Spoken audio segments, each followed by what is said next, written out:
YouTube, Twitter, how we doing? Pass the prop back here yet again. We're here with our recap, ready to roll, as well as our best bets for Monday Night Football tonight. Joined as always by my guy Stu. How you doing? Pretty solid, long week for me. Excited for it to be over, I guess, and a new week to start here. So, got an interesting football game to talk about tonight. Excited to dive into it. You're muted right now. There we go. Perfect. We are obviously we can talk about how this week went. Obviously a lot of crazy shit happened in NFL, college football, if we want to talk about that as well.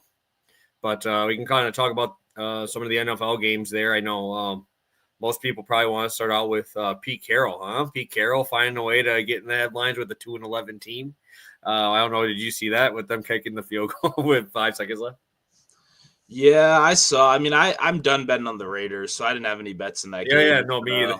But, I mean, I don't know. I don't think it's as crazy as people thought it was, just because what else are you going to do? Like, theoretically, you can still onside kick, and I guess, 0.001% chance something happens. Like, I don't know. It didn't – if it was like a 14-point game or something like that, then – I get it, but I don't know. Like, I just don't know what else you're supposed to do, So I don't know. I mean, it was kind of sketchy for sure, but whatever.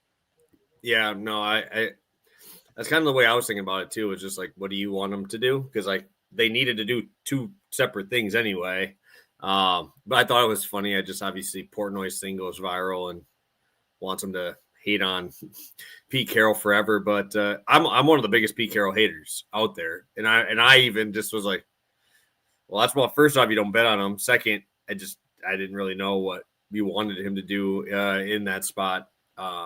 Did Gino get benched? Is that what happened? Oh, yeah, hurt. I wasn't watching, but I mean, they should bench him. It's crazy that the dude's still out there playing. But either way, you just had to get that in there. I have to get my quick shout here. I told you one of my highest owned best ball guys, like week 2 or 3, who hasn't done shit all year.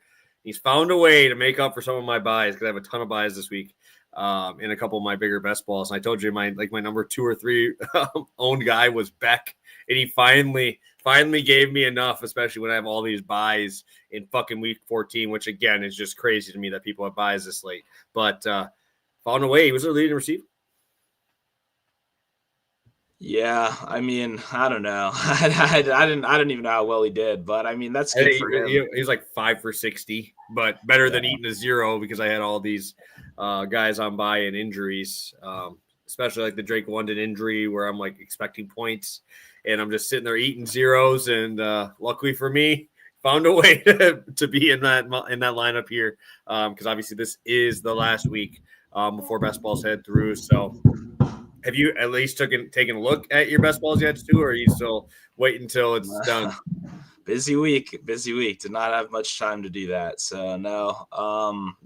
Didn't really check it out. But like I said, I don't really need to sweat that. I'm sweating some big fantasy leagues. I'll just see what the total money up looks like at the end, Yeah, I enjoy sweating it just so then I don't have to, play this week. It's like I didn't play DFS this week. And I got to this was me playing, so I didn't need to that makes sense. I don't have to play more. I can just be like, okay, I have 5 lineups. I'm probably getting in on 4 of them, So it was good. It was good. Let's talk about this one as well. We have our guy Coop, first guy in the chat. Of course, he's here after that huge win for his Houston Texans. Obviously, that's a big win for them. I know it's pushing it a little bit tougher for your bet. Obviously, they're keeping it close with the Jags. I know you're on the Jags and Houston. I thought that was one that you might be able to get an extra game in there with the Chiefs finding a way if they could have won because they were a 5-point favorite at home. And I'm like, okay, I guess this can go both ways because, I mean, we were both kind of fading the Chiefs. We kind of talked about that openly on Friday. But even if they did win, I know you have your Jacksonville futures there, which knock on wood, right now those futures looking pretty prime right now as we move into week 15, a couple weeks left. But shout out to the Jaguars. Obviously really sucky to see Daniel Jones go out. That sucks, dude. Like that sucks because obviously we will talk about that and why Jonathan Taylor got 0 targets in that game because Riley Leonard is trash, bro. Like he's not good, and now you're gonna have to deal with that. But let's kind of talk about that. We can talk about the Texans and obviously the Indy Jaguar stuff. Yeah, I mean, that game was disappointing. I had Mahomes completions, attempts, that kind of stuff, and just you just expect a little bit more fight in a game like that. It's like, what was the game plan?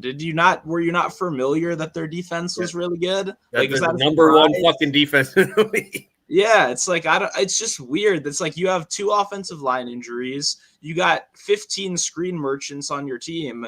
I mean, why not run the full like Cliff Kingsbury, everything 3 yards at a time and just keep the chains moving kind of offense? Letting Mahomes get in these extended drop back situations is just like, man, I don't know. It's just weird. Obviously, it dropped City early in the game as well. What happened to Noah Gray? That dude was fucking awesome last year, and this year's just been a total shit show. And then obviously Rashee Rice got killed in the 3rd quarter with that hit. That was pretty insane right there. As the guy that bet his receptions all game, I'm watching it like he can't catch a single thing, and now he's definitely not catching anything after that. So it was a shitty game for me from a betting perspective, But yeah, I mean, the Texans defense is just awesome. You got to give them credit. They go out there and they don't do any disguises really. They don't blitz. No, they say fuck it, let's go.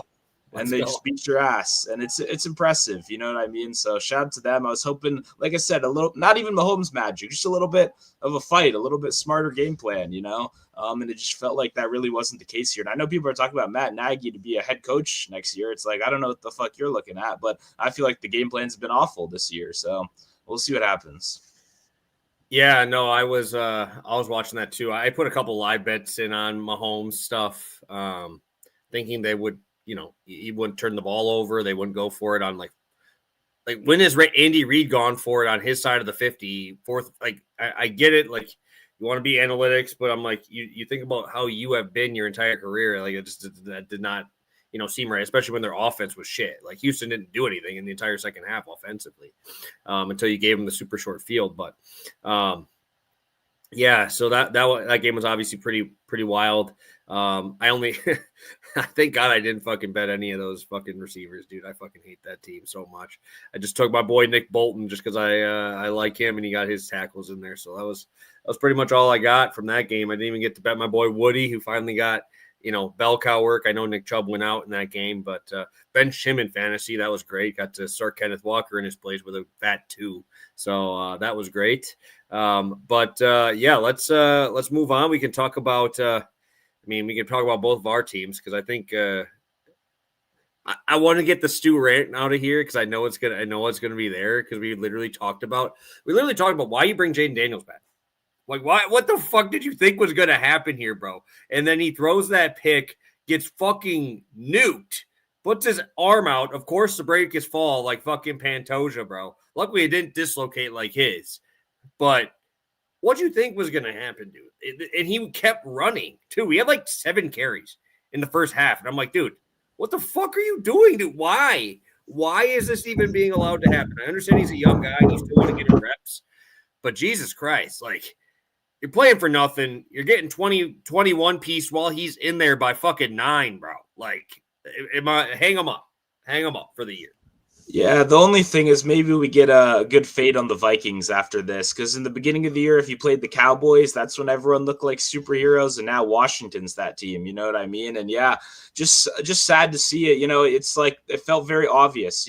Daniels is a guy that he can be a little bit injury prone, even though that's like a freak accident kind of play. It's not really something you account for. But I bet his first quarter rushing because I knew they were going to come out the gate with a designed run. They did it when he came out earlier in the year as well because they want the defense to be worried about it, and it just seems like they don't.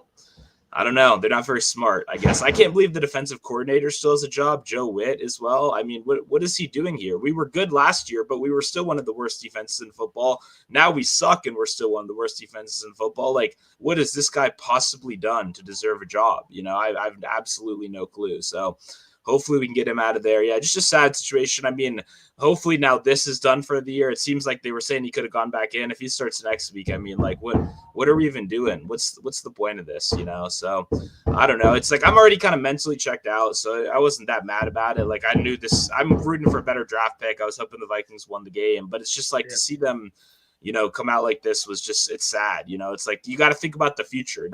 What are you good? The guy was almost MVP in his rookie season.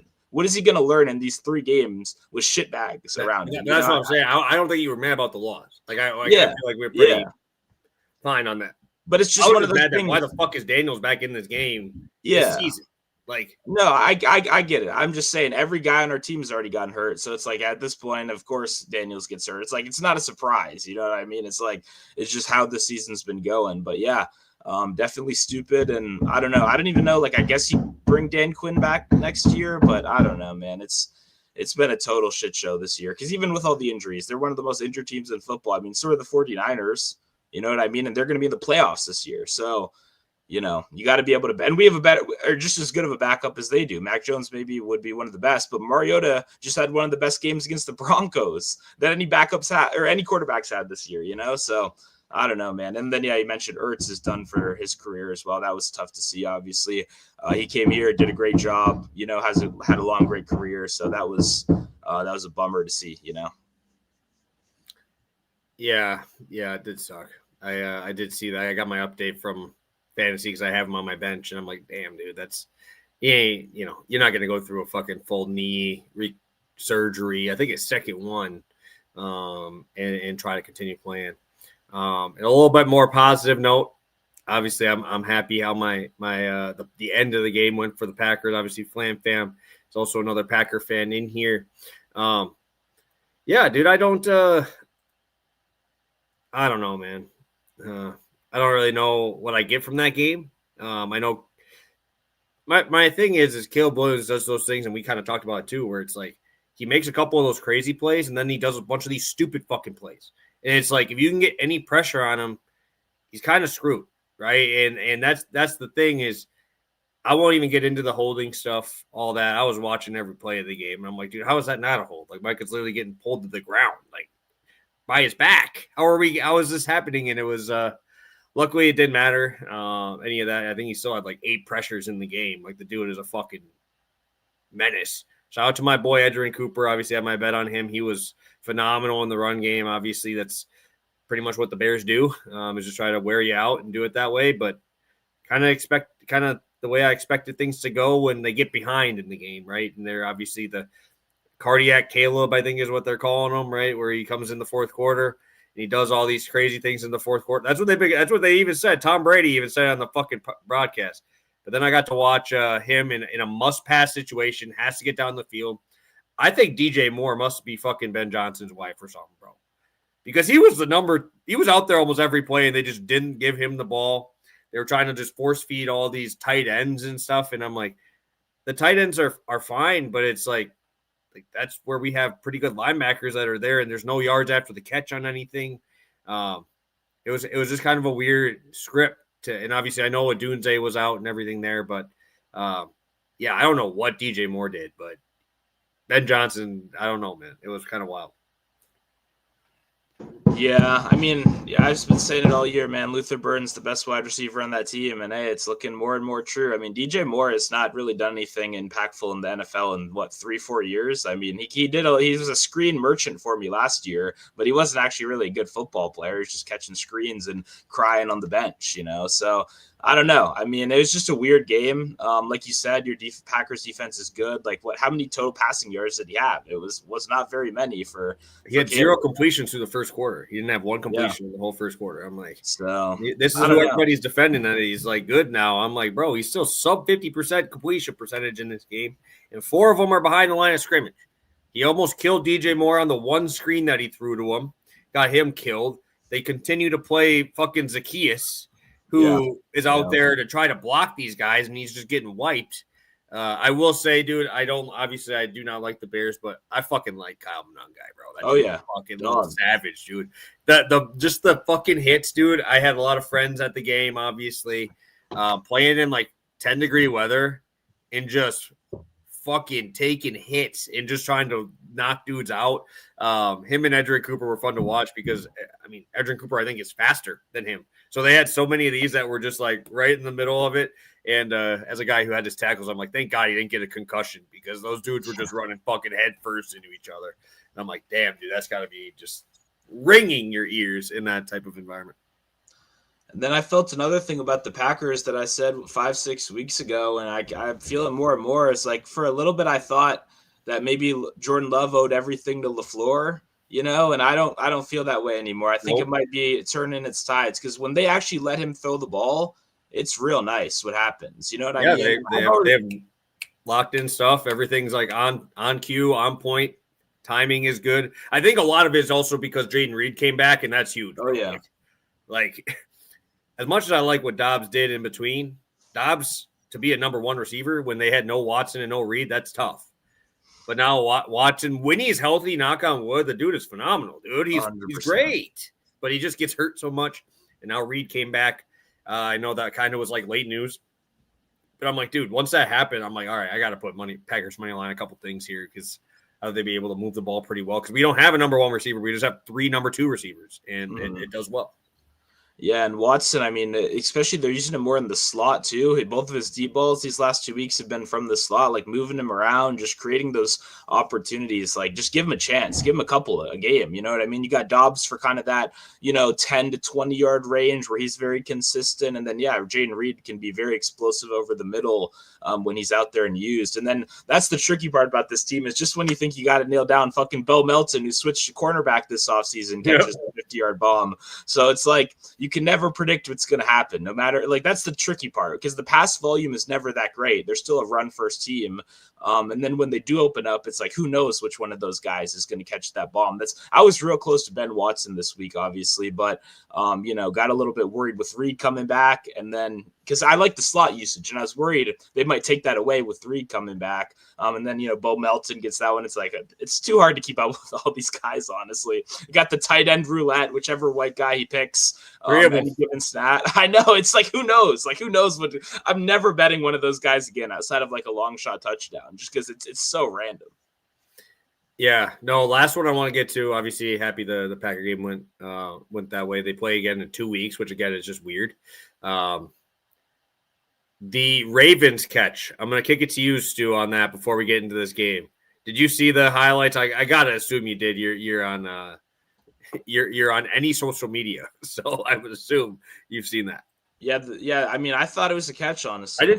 I did too. It was a catch. With all the rules they use in the red zone, with you kind of just have to have it for like a minute. Look at all the stuff getting like at the goal line runs and stuff like that, the way they call stuff. I mean, it looked good to me. So I was kind of confused, and I felt like that kind of sucked the life out of the building there a little bit. Because then they, went for it after that.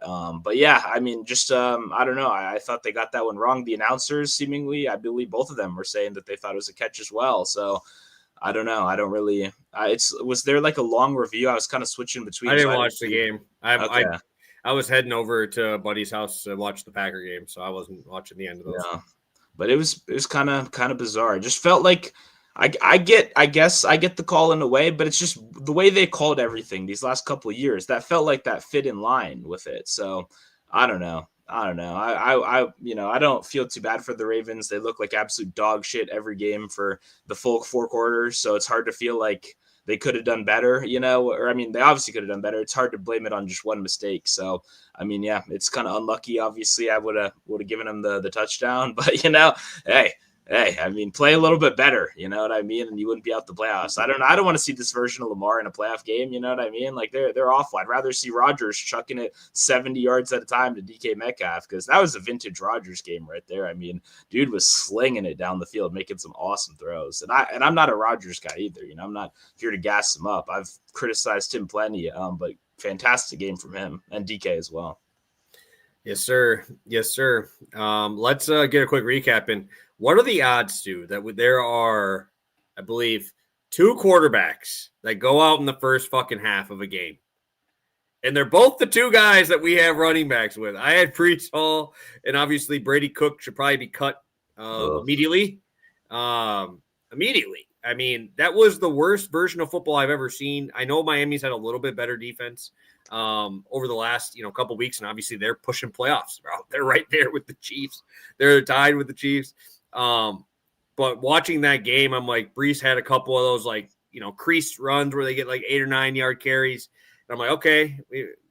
And then I watch this guy throw the fucking football, and it's just like every Miami dude was just sprinting in. Dude, there was no thought that they were going more than 5 yards.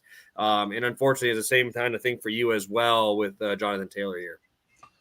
Yeah, I mean, the whole thing was, Dana Jones is banged up. It's going to be check down city. Then you bring in Riley Leonard. He's just running for his life out there, just trying to stay up. And like you said, once the quarterback goes out, the defenses come all the way up to the line of scrimmage. There's really no threat of a deep ball. You haven't been practicing that. And yeah, they just kind of shut it down. And this game, I mean, both of our games were just total blowouts as well, right? I mean, as soon as Jones went down, the game was just over. Jonathan Taylor fumbled on the next drive. Jags scored again. It was just over very quickly. So yeah, kind of a bummer on that one, obviously. But yeah, how crazy is that to have? I don't know if anything like that's ever happened to us on here, where just both quarterbacks instantly just get hurt. And I mean, 2 really bad backups as well. Like yours was worse. Obviously, he tried to hand it off to Brees Hall on 3rd and 1 and fumbled the snap. And that's when I was like, yeah, that one's over. Unfortunately, you can't even get a clean snap, because that would have extended the drive a couple more yards. You're like, okay, he might have a shot here. But yeah, Taylor, I mean, I feel like it was pretty cooked from as soon as Jones went down. I was like, damn, this is probably over. Yeah, it's tough when your analysis kind of has that built in, like you're built in, and we always say like, hey, guys, appreciate it when it actually goes like the way we think things are going to go, because there's so many things that can go wrong in a football game, obviously. And unfortunately, it sucks for Tyrod Taylor, but yeah. Let's talk today's football game. We are 43, 32, 15 and a half units heading into tonight. I know we got Eagles fans in here. We always do. Eagles are traveling to LA tonight. They are 2.5-point favorites. Chargers getting 2.5. These are both DraftKings lines. I'm just using that because it's obviously the biggest book. We'll just use that. But we have 2.5, a 41.5. That number's been kind of going down. I think it started out a little bit higher because you're in the dome here. Stu, I'll let you take it away, kind of what we normally do on these showdown slates. If you had to lean away, either on the over-under or a side, where would you lean here? Yeah, I just bet some Eagles under 42.5 a couple minutes ago. You can get it at -118 on FanDuel. So I would not play this price on DraftKings when there's, some 42.5 still around. But yeah, I like the under right there. Both these teams are slow. They want to control time of possession. It's going to be a lot of carries. Look what happened last week when Herbert went down. They shifted to the most run-heavy team, one of the most all year, and then their most run-heavy performance all year as well. So now you add in Vidal, and you get Hampton back from injury as well. I just think it's going to be a classic Roman.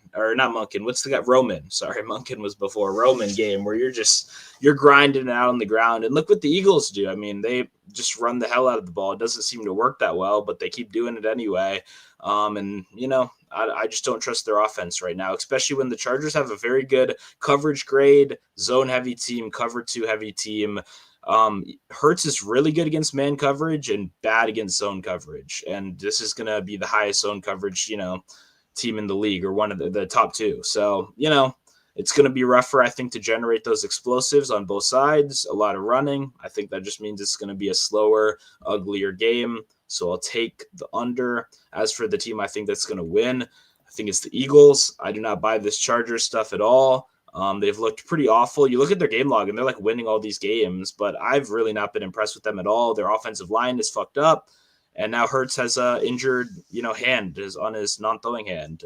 So I don't know. It's just like, I don't buy the Chargers right now. I don't really buy the Eagles either. Obviously, if Jalen Carter was in, I would have maybe just full sent the, -130 or whatever. But Carter is a big loss. He's kind of the foundation of the interior defensive line and thus kind of their overall defense. So yeah, I like the Eagles, but I don't know if I'm gonna actually bet their money line, just because both these teams feel very fraudulent, Yeah, I think if I could get a 3, I'd probably take the Chargers, just because I think this is going to be a lower possession game. And if I do, like, even if it comes down to, special teams and shit like that, like, who do I trust more, Jake Elliott or fucking Dicker? I think Elliott has like 12 made field goals this year. Like, he has, like, they're not even really using him. I think he's like 75% this year. You have one of the better kickers there. They're in a dome. I mean, I don't know if you saw, like, Aubrey's kicking the ball from the fucking middle of the, like, right at midfield. Like, Dicker's kind of right up there in terms of leg, not obviously to that level, but I mean, in type of game like this where I don't think there's going to be that many points scored, because I do lean the under with you as well. I think I kind of want to lean a little bit towards that, just because, even the smallest things can kind of take you away from it in a game like this.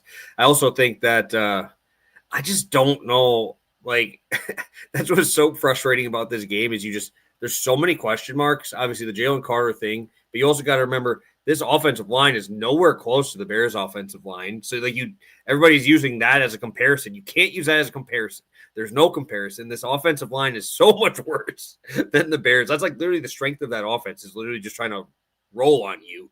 And they were doing that against Jalen Carter. So it's like, okay, what does that happen? But then I think people were saying that he had issues with both shoulders. So, like, how good was he actually last week too? So it's like, kind of gets me up in the air a little bit on it. Obviously, him not being 100% and still trying to do it, kind of makes me think a little bit. But I don't know. Herbert's kind of a dog, dude. Like, I just think, like, this is a type of game where you just kind of see how tough the dude is. And yeah, I think that this is a game where if we can get the Chargers to kind of get out front, I'd like to see the Eagles. I would like to see that type of Eagles, to see them play from behind and make something happen, because obviously last week was a horrendous showing on primetime here. So, yeah, I think, you still got to travel across the country, right? Full travel over there. You get them in a dome, right? If I'm seeing Herbert outside, no chance I'm touching that. But I get him in a dome again, right? I mean, it's what he likes. It's fast speed. You got a bunch of short receivers running around, right? You got Keenan Allen, Vlad McConkey, these little guys just going everywhere. I don't even know what does that mean. Do you know what that means? I don't either, but it would be real funny if they got a real bunny. I would definitely appreciate that, but I don't know what that means either. Okay. Yeah. And it also doesn't hurt that, like, I still think Sirianni has the most punchable face in the NFL. So that also just automatically is a half a point on every line that is given there. So, and I don't think you have a prop here, Stu. I got one. I'll actually be betting on the Eagles side here for a prop. I'm going to be rolling with Nakobe Dean, over 6.5 tackles plus assists, minus 123 on DraftKings here. I don't know how many attempts we're going to see from Herbert. I'm usually pretty, like, early in the season, dude, we were seeing Herbert pass attempt lines at like 36 to like 39. Like, there were some of those games where, like, they were projected to lose and his pass attempts were crazy, right? And we saw the, let it rip. And I was kind of nervous because obviously Herbert was leading the NFL in passing yards there for a little while. I'm like, whoa, what's going on here, Chargers? What are we doing here? Like, are we going away from the run? And obviously now you see the run game kind of pick up a little bit. Vidal obviously did very, very well in the absence of Hampton. Now you have Hampton coming back, so obviously that's a question mark on that side. But I do feel like you're not wanting Herbert to get hit in this game, right? And because we just saw how bad Trey Lance looked. I don't know if you guys watched the end of that game last week. He did not look great. Like, it was just him running a lot of it, obviously just trying to keep the chains moving, just doing 2-3 yard runs here.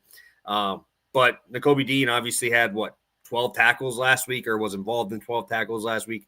If we see a heavy run game, I do like him in there. I also really like Zach Bond in this spot, but it's like minus 145 at 7.5. So I do like both of those. I don't know if any books allow you to buy down on tackle props.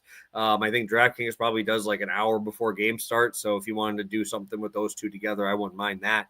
But I do expect stuff to be a lot, shorter in there as well. You have Gadsden over the middle on those short ones that I do like Dean to be making those tackles coming up on it. You got McConkey on those little screens. You got Keenan Allen on those little screens. Like, those are pretty much just designed to get the ball out of Herbert's hand as quick as possible. And I do like Dean and Bond in those spots. We saw it last week. Obviously, 280 rushing yards on them. And we saw Dean and Bond both hit over their tackle props in there. I don't expect the time of possession to be that skewed as it was. But I really like Dean in this spot, whether it be on the dump downs to either running backs. I like him in that. I like him on the stuff over the middle to, Gadsden, McConkey, if they do get involved. But also just, you always have the upside of just the, 30 carry game for et cetera back, so I think Dean at this price is something I definitely want to go to.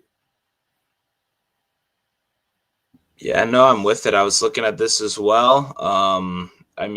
He's up to a full workload now. He's playing like 90% of snaps these last 2 weeks. I guess the only problem is Jihad Campbell didn't play at all last week, and Fangio said he wants to fix that a little bit. So I think Dean will probably lose on some passing downs possibly. But at the end of the day, he's their best run defending linebacker, and he's going to be out there for it. Fangio said as much as well when he was talking about that situation. So if we think it's going to be a run heavy game, which I think you and me both very much agree that it will be, then I don't see why Dean wouldn't be out there a ton. I guess the biggest worry would be if maybe the Eagles have these like long drives on offense and keeps the defense off the field. But yeah, I think Dean has a really good game, honestly. I think he's going to be very involved. And yeah, I just don't see why he wouldn't. If the run game is as active as we think it is, I don't see why he wouldn't be out there a ton, because that's kind of what his specialty is on this team. And it feels like it's going to be very needed and what should be a close game if the spread is correct. Yeah, Terrence, obviously, fan of the show, obviously in here all the time. I don't mind that one either, because I'm looking at it right now and I'm seeing, like I said, 140 on a lot of books for Bond. It's just tough, like I don't ever want to bet juice on tackle props. There's just so many things that could go wrong. Like this is the most juice I've played. Like obviously we talked about Roquan on the show on Friday. He was plus money 9.5. Sherwood we talked about on Friday. He was plus money 8.5. That's usually where I go, is to the plus money. We obviously hit the guy from the Panthers who punched Juwan Jennings in the nuts at plus 120 in that one as well, which supposedly was warranted. Supposedly Juwan Jennings is just a big old dickhead. So yeah, I think that was absolutely hilarious to see that. So now I don't feel bad about winning that prop, and that's how I won my prop. It's like I punched him in the nuts. So just had to get that one in there because you don't really see too many guys saying that, because I'm sure what is said in the middle of those scrums is not very nice. So to have somebody that's, a 300-pound dude say that you were even worse than what they're getting said to normally, I thought was absolutely hilarious. So I just had to get that in there. So shout out Mooring for doing that for the people, I guess. No, and then didn't one of the other guys say, I'm surprised he hasn't been punched in the face before? That one cracked me up as well. I was like, it sounds like he's one of those guys that, you can run your mouth, but you got to expect, people are going to respond at a certain point. So, yeah, that was kind of funny. But, hey, I'm just glad he cashed beforehand. That's really all that matters. You know what I mean? And, yeah, if Dean wants to get thrown out tonight, go punch someone. Just get those 7 tackles. 7 tackles and get tossed. That's fine. Yep. But I will say it's just because I think it's just because he has Trent Williams on his team, right? You can pretty much say whatever you want when you have the biggest dude on the field on your team, right? And he's on your side of the ball. On the offensive side. So, it's like that one kid who walks around. I don't remember the guy's name, but one of those, you ever see that one little influencer dude walking around because he's got the big bodyguard next to him. He does whatever the fuck he wants. And then I'm like, it's like, this guy's going to punch him in the face, but you guys got this, 6'5" jack dude next to you. Like, yeah, you're probably able to do whatever you want.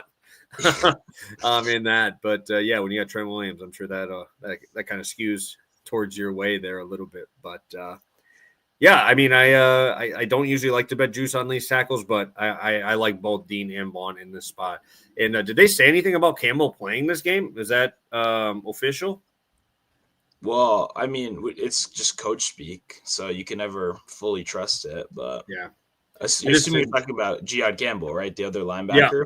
Yeah, Fangio said he'd like to get him more involved. So he played 0 snaps, so that could just mean a couple. You know what I mean? Like, we don't really know what it's going to be. But even then, once again, Dean's up to like in the 90s. So even if he drops down to 80% of snaps, if you still think it's going to be a run heavy game, he still should be able to convert in that situation as well. So I guess the worry would be just Herbert being forced to drop back a ton, but they clearly don't want that to be the case. Like, that's quite obviously the game plan is just going to be run the ball a shit ton early. It's just, are they going to be able to do that or not? Awesome. They use him a lot more in pass coverage. Yep. Perfect. Stu, yeah, I'm gonna just do a quick recap here with my one play, and then if you have anything else, we can get these people on their way. I'm gonna be rolling with Nakobe Dean over 6.5 tackles plus assists at -123 on DraftKings right now. Terrence did say that if you do have DraftKings, you are able to kind of play around and buy some stuff down a little bit there.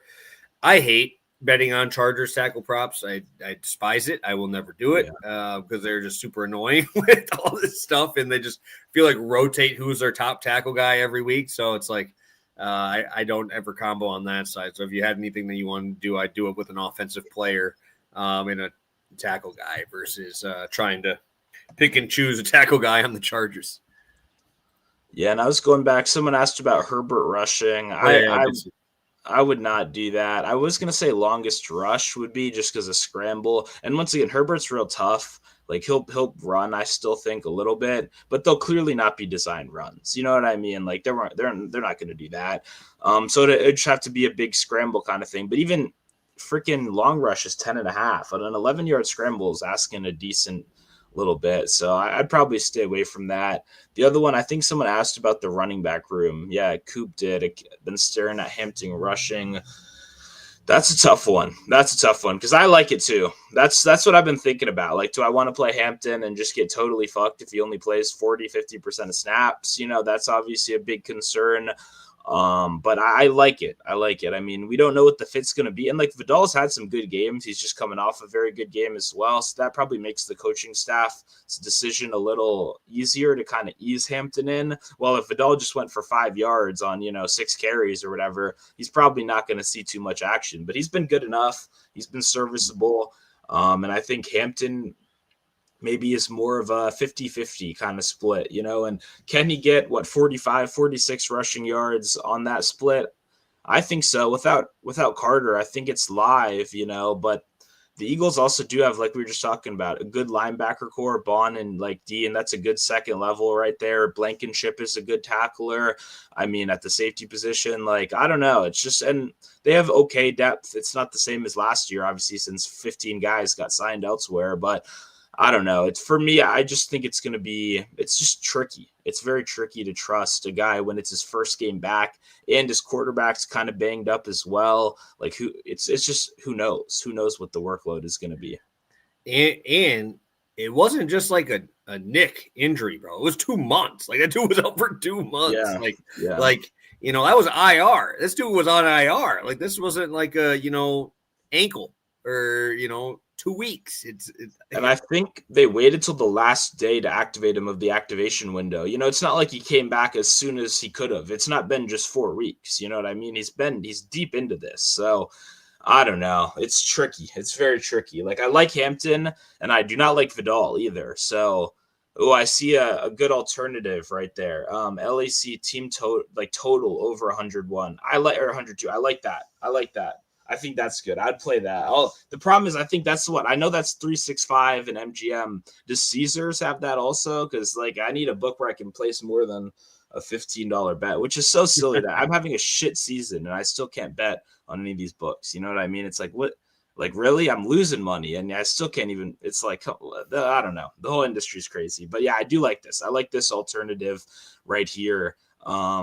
And yeah, no, I think this is sharp because even Herbert, if he gets that big long rush or whatever, he's got like a couple 30-yarders this year on scrambles. So I like this. I think this is a good alternative. You don't have to pick and choose as much. And if Vidal goes for 100 while you're sitting over there with your freaking Hampton 45 ticket, you won't have to feel, as bad. For sure. Yeah, I mean, we can always say that. It's just, I don't know. I mean, they've been saying they're going to try and run the ball how many times this year, and they just haven't been able to do it. Barkley just trying to get outside and make big things happen just hasn't really been there. So, and then last week too, everyone was Ben Tank, which he got then less work than his 1 carry from the week before. He got 0. So I will say I don't really have any long shots that I think are going to win. but I did bet Will Shipley anytime touchdown 30-1.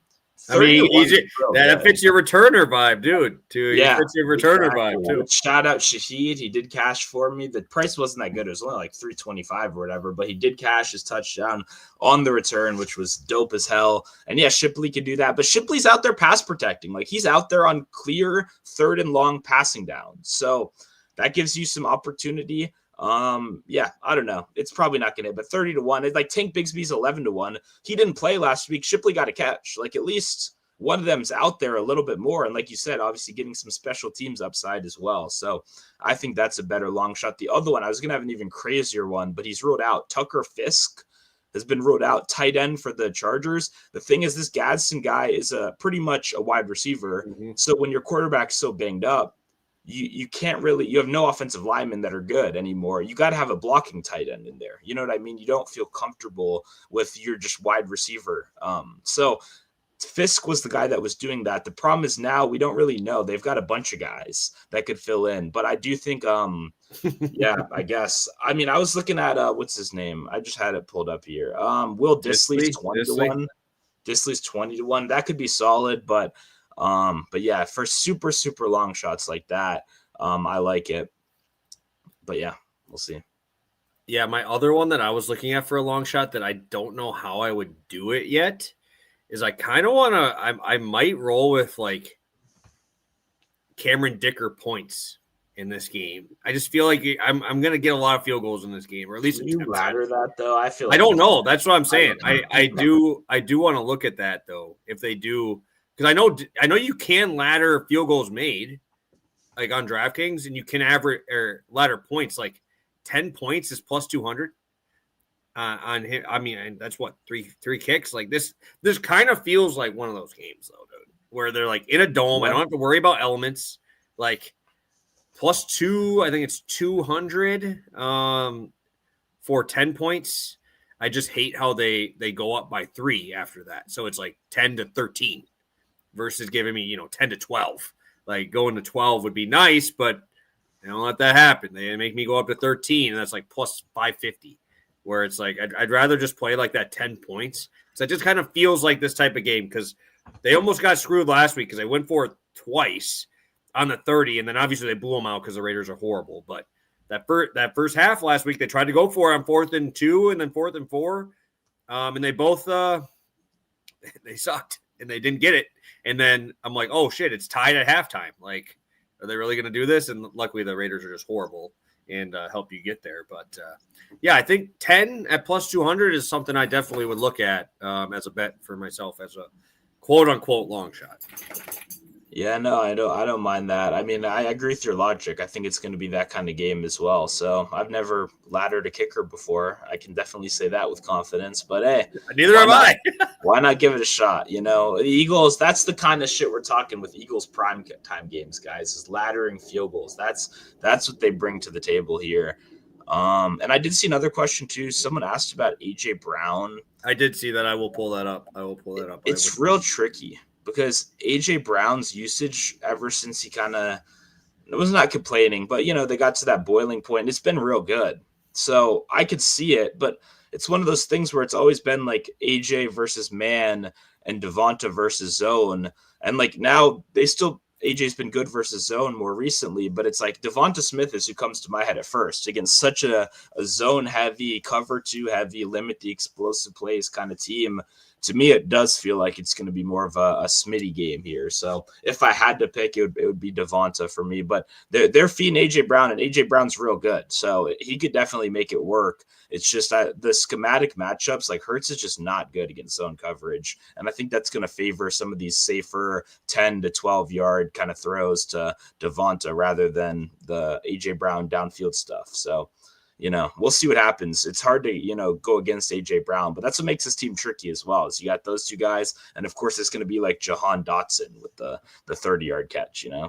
Yes, sir. Hey, Eagles fan even saying that too. Obviously, we know Cam's a Eagles guy over there. But yeah, just kind of feels like one of those games. Whenever AJ plays well, the Birds lose. Well, I don't think he really. I don't really think he cares. I think he just wants his, and we're good. But it's all right. I don't know. I don't want to do that to AJ Brown. Like, I don't know. I think he probably cares. I just think you get frustrated after a certain point of being like, AJ Brown is going to kill someone, so it's going to be pretty quick here. So, because even they scored 31 points yesterday, had 2 catches for 12 yards. Yeah. Yeah. I mean, his quote was funny. What did he say? He said, getting no targets in a game we win is better than getting no targets in a game we lose. It's like, that's fair. That's valid. You know, it was funny though. I did see some people on his first quarter stuff, and it was like Jalen Naylor getting the early targets. I'm like, oh boy, like this guy. I don't know what's going on. I just hope. I don't know who the Vikings play next week. I hope we can fade him. I hope we get a little bit of market. Dude, I think they play the Cowboys, bro. Well, yeah. Although maybe Dallas, the Cowboys, maybe the Let's Cowboys go. that don't care anymore might not be as good. But dude, I'm ready for it, dude. I'm ready for it. Yeah, Sunday Night Football. Dallas is a 6-point favorite now. Wow. So I would play 6, but I don't know. It's like play 20.5, I think. I mean, I kind of agree with that logic as well. It's just how much do the Cowboys care now that the season's kind of over, you know? But yeah, I don't think it's gonna be done until they're statistically out. But I do get what you're saying. Yeah. And also, is Lamb out, by the way? I guess that could be. Well, they said he's progressing pretty well. I saw the report that he's doing pretty well. How did Rashee Rice not get pulled from that fucking game, bro? I don't know. There's actually some. I don't know if he was faking it or something. Maybe he was faking it when he went to the ground and like flopped like a fish to get a penalty. But the way his body went like that, I'm like, if that was actually real, bro, that dude should have been fucking. They medevac people out right from the top. You're talking about that hit at the end of the third quarter. There's no way that was fake. He almost killed the dude. I mean, yeah, that was a real like he fully got smoked on that play. So I don't know. I agree that they really dropped the ball. T. Higgins actually clearly got a concussion. I mean, he had an awesome week. Shout out to T. Higgins. Yeah. His head, boom, like basketballed off the ground, and they just sent him right back out there. I mean, that's one of those where it's like, once again, I get he balled out. I get he had a good game, but that probably took another year off his life. You know, it's like the guys that get paid for the spotting and all that, like they got to step in and do their job, even when an athlete doesn't like it. So yeah, no, that's what I mean. And then he was in there. He was in there later. I know. And then, and my funny thing was Rashee Rice really doesn't drop too many balls. And then they gave him that free one on 4th down, hits him in the hands, he drops. I'm like, that dude's probably seeing 5 different fucking footballs. I bet. Catch the middle one, bro. And he tried to catch the far right one, and obviously it hits him in the chest and falls to the ground. Like that dude's, I fully thought that he had to have been faking it for him to be back out there. Like, how do you clear something when your body just looks like it was like doing the backwards worm on the ground for a little bit, and his arms went like this? I'm like, how the hell is this guy back out here? I'm like, this dude died. Yeah, no, it's and you know, it's like, I know the fantasy betting people don't like it because it hurts your bet if he goes out, but like you got to pull the guy after that. You know, their lives matter more at the end of the day than the football game. So yeah, I agree. I hope there's, you know, a little meeting or something with whoever is the controlling body after this week, because there were a couple like that that were pretty clear, kind of like concussion plays there. All right, we have one other question in here prior to the Hertz one from our guy CD Playa in here. Is it true you would to take the 2.5 and not lay it? So I'm assuming he's saying to take the money line if you like the Eagles versus laying the 2.5. I mean, at this point with a -135 as the money line, I think I would just lay the juice for sure. I was just talking about how I like Cameron Dicker in this game. Like 10-9 and you lose or something like that, you know, something crazy like that. Or like we've seen it a ton in these games where it's just like we've seen the Eagles kind of get dominated on time of possession. Like I could definitely see a big play from Devonta Smith, and then, you know, their defense is on the field forever and they get, you know, stopped in the red zone, right? I feel like if I had to, I definitely would go. I'd definitely be laying -135 if I like the Eagles versus playing the -2.5. Sure. Yep. Same here. Low total game. You know what I mean? Two uglier, you know, offenses. Yeah, I'd rather just take the money line than risk it with the point. So obviously I think it's probably one that goes down to the end. And the Chargers are kind of known for being like a play it close kind of team. Although this year's been a little weird, you know, but yeah, I like the money line over the points. For sure. Any chance for a reverse correlation play? This is a Stu question, and not me. I know he likes to do these sometimes. Obviously, I mean, the only other option would probably be Jahan Dotson, who doesn't really get a ton of balls out there, but I feel like every time I see him involved, there's 20 yards down the field. Yeah, I was going to say Dotson too, but then I checked his reception line and it's 0.5. So you unfortunately can't reverse correlate negative catches. So, yeah, I guess Dotson, if they put a 1.5, but outside of that, I don't know. Like they're switching everything around with the usage. I would say Trey Harris, but they're not even really using him downfield either. So I don't know, man. I don't think yeah, Johnson's just kind of not been the guy as much recently. And I don't know if this is really the match. I guess cornerback twos, you can kind of beat him, but like Ladd is going to be in the slot a lot. So, I mean, he probably gets Mitchell a decent amount. So, and I mean, Keenan Allen's clearly the opposite. Keenan Allen's the guy you want like 6 catches under yards. You know what I mean? Where it's just first down, quick pass, quick pass. But yeah, I guess Johnson would be the guy if you want one, but I don't think I'm going to be looking to do that tonight. Yeah, longer show this time. I was gonna say we usually go longer when you guys are asking questions like this. We're usually we try to get to all of them here. I was gonna actually I was gonna cut it off like 10 minutes ago, but you guys dropped a couple more, so we'll stay as long as we have to on here. I still just don't know how much I expect him to play, and I did look at those games, and they were in trailing game scripts in those games. Yeah. So like 10-point trailing game scripts. So it's like, I don't know how much I want to look into that, like at all, because it is the first game back. We just looked at it. I mean, I like that we're going long shotty versus trying to play like 1.5 catches. But I don't know, man. I like him over Vidal for catches for sure, but I just like say he plays 50% of snaps. How many of those are in passing down situations? How many of those are running? I don't know. I want to see it first, right? It's, like I said, 2 months. Like this isn't like 2 weeks. It's 2 months since he's been in an NFL game as a rookie. So like, I don't know, man. You have a guy who's been playing good football too. So it's like, if he was sucking, it might be a little different.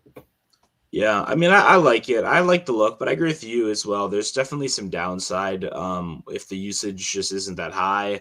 I would play 1.5 if the odds were better, but it's up to like -160, -170 now, which makes it kind of tough. But I like his receiving usage. I liked it in college as well. It's just like, I don't know. The Eagles have good linebackers. It's not one where you have an advantageous matchup there as much necessarily.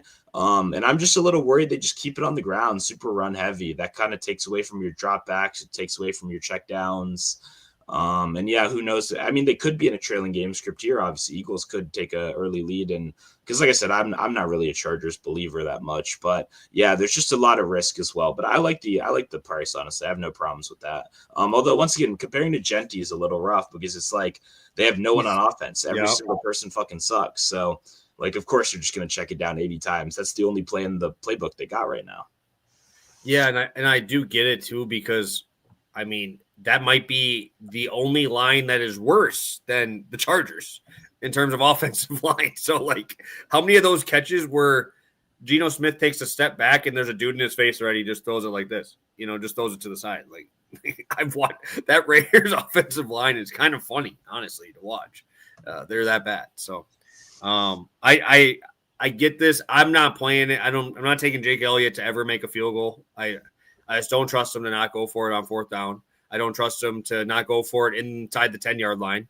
Anytime it is within 3 yards on 3rd down, they're just gonna fucking QB sneak it the whole fucking game.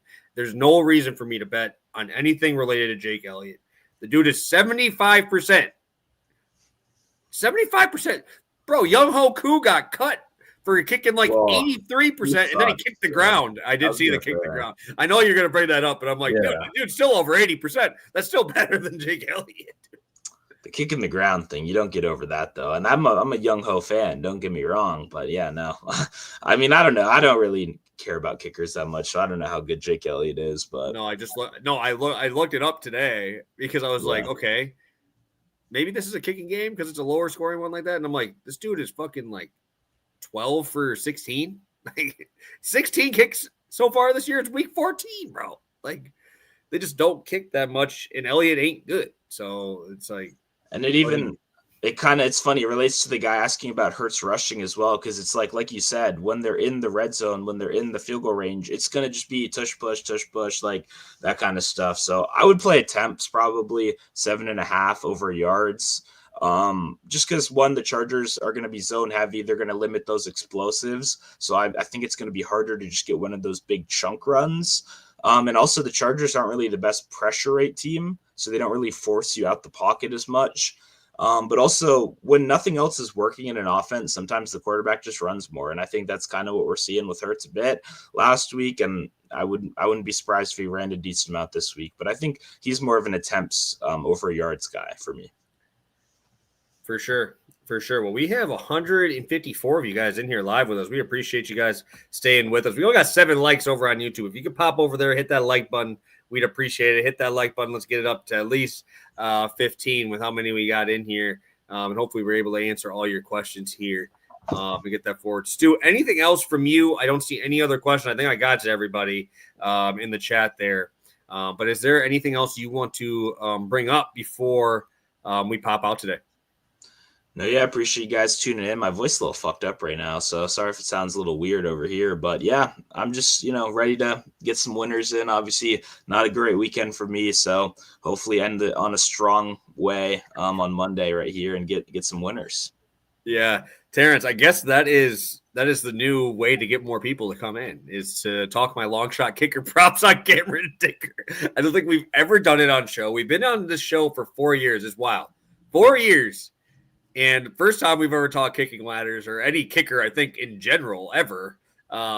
So if that's what it takes to get 150 guys in here, I guess that's what we got to do. I'll get right back to it next week. I mean, I was getting chirped for doing tackles 3 weeks ago, and we hit, 3 out of 4 of them, and now everybody doesn't say nothing when I talk about tackle props here. So last thing, our guy Canadian Cam, obviously Eagle fan in here. I know Chargers run a zone, but Smitty for me, longest under 24.5. It's at 22.5.